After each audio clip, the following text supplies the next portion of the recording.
With just hours to go before the closure of City Market stores, workers meet with management tonight to make sure their benefits are secure.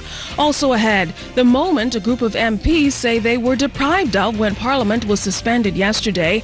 And also we'll tell you about the plans of the Public Service Commission to improve the administration of public education. All those stories and more straight ahead in the Bahamas Tonight.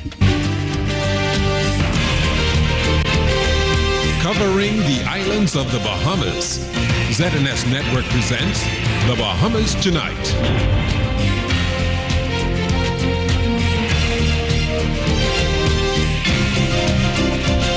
This portion of the news is brought to you by McDonald's. McDonald's, I'm loving it.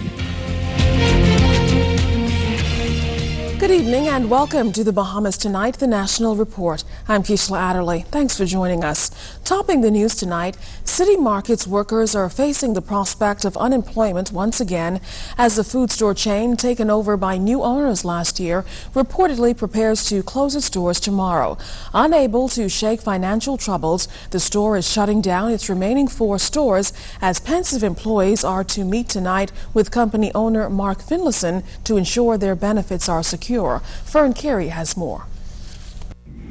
With the clock ticking down for City Markets to close the last of its 4 remaining stores Friday, the Bahamas Commercial Stores, Supermarket and Warehouse Workers Union, which represents some 200 retail staff, is moving aggressively to ensure workers get what's due them. The move comes on the heels of mounting financial troubles for the troubled City Market food store chain, which operates 4 stores here in the capital and 1 in Freeport. The company's financial troubles has led to layoffs, the closure of a number of stores, changes in leadership and operating hours, and reduced hours for employees. Company owner Mark Finlayson is reportedly seeking a buyer for the chain of stores. Meantime, union executives are expected to meet with City Market owner Mark Finlayson Thursday night to get a timeline on when workers will be paid overdue salaries and other benefits. Well, the compensations that are due at this time are their weeks that they have worked. They have arrears, weeks that they weren't paid, and vacation arrears, vacation. And also, if the doors are closed, any sort of separation package. Corporate and retail staff were up in arms last week after reportedly learning they'd be out of a job from middle managers. And McKenzie says some just want to move on with their lives. Most of them are very upset. A lot of them just wants to part means with the company. Their morale is very low. They have no working mind, and they just want to get over with this whole situation. They just want this to be over with. The union chief indicated that employees are struggling financially because they have not been paid for some 3 weeks. However, she says the union is unable to assist. The union was not in position to help them in any which way at this time, but most of them have been trying to make it. A lot of them have been complaining about rent and aren't able to pay their bills. All assets of City Markets are owned by the pension fund, and members of the company's management team secured legal counsel and this week filed a trade dispute with the Ministry of Labor to secure their financial benefits. That hearing is scheduled for Friday. The City Market food stores may all be closing. However, it appears that the legal battles may just be beginning. Fern Carey, ZNS News. Amendments to a financial services bill which deals with the dissolution of companies was passed in the House of Assembly last evening. Contributing to the bill was MP for Elizabeth Ryan Pinder, who noted that while the amendment was a technical one, in his view it comes at a time when many businesses have gone out of business because of the New Providence Infrastructural Improvement Project.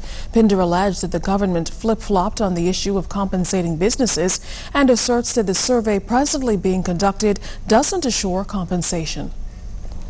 The Prime Minister did not commit to anything regarding compensation.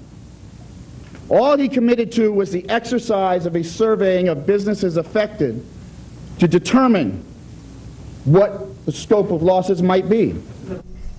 However, Prime Minister Hubert Ingraham revealed that after only 2 weeks into the survey, some people have already been paid for losses. 2 small businesses who produce verifiable information have already been compensated by the government. Amen. Now, Mr. Ingram and Mr. Pinder both read letters from business persons affected by the project. Pinder's letter criticized the government for its management of the project and outlined the negative impact on businesses, while the Prime Minister's letter was from a business owner who has already been compensated. However, Pinder opted not to table the letter and adopted it as his own words. Mr. Ingram, however, tabled his letter for public record.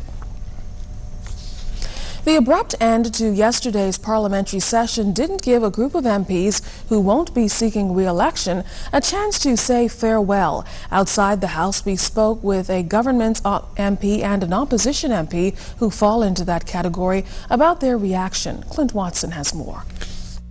The proceedings of the House of Assembly leading to the adjournment was constitutional and in accordance with the rules and procedures of the House of Assembly. According to Article 31, matters not open to debate include motion for adjournment of debate. This, however, did not sit well with St. Cecilia MP Cynthia Pratt, who after 15 years in Parliament was disappointed and hurt that she was not given at least 5 minutes to thank constituents and supporters. I've been back and forth trying to make certain that they don't suspend or dissolve the Parliament without me saying thank you to the Bahamian people, to the many sponsors, the many churches, the many family islands. Those people have been there for me over the many years. And I believe that those of us who've already agreed that we will not offer ourselves for the next election should have been given an opportunity to say thank you to the Bahamian people. Mrs. Pratt, who sat on the steps of the House, visibly upset by the ordeal, were surrounded by some supporters who engaged the Speaker of the House as he explained to ZNS News the rules of the House. Some supporters could be heard chiding negative personal attacks to the Speaker. 8 Mile Rock MP Verne Grant says she too was caught off guard by the adjournment and would have wanted to speak to constituents, but was still happy to convey her message through the media. Just an opportunity to say thanks to the people of 8 Mile Rock, the constituents of 8 Mile Rock. They've been there with me for the past 5 years, and I'm eternally grateful. I'm grateful to God for the opportunity to have served. First and foremost, I'm grateful to the entire constituents, the constituency of 8 Mile Rock, my parents, my husband, my children, all of them. And I just wanted to say thank you, thank you, thank you for all that you have done and what you have entrusted in me. Grant has not said much about the controversy that developed when her constituency was eliminated in the Boundaries Report. However, she used this opportunity to set the record straight, saying she was given options by the FNM to run in West Grand Bahama and elsewhere. I chose not to go back to run this term.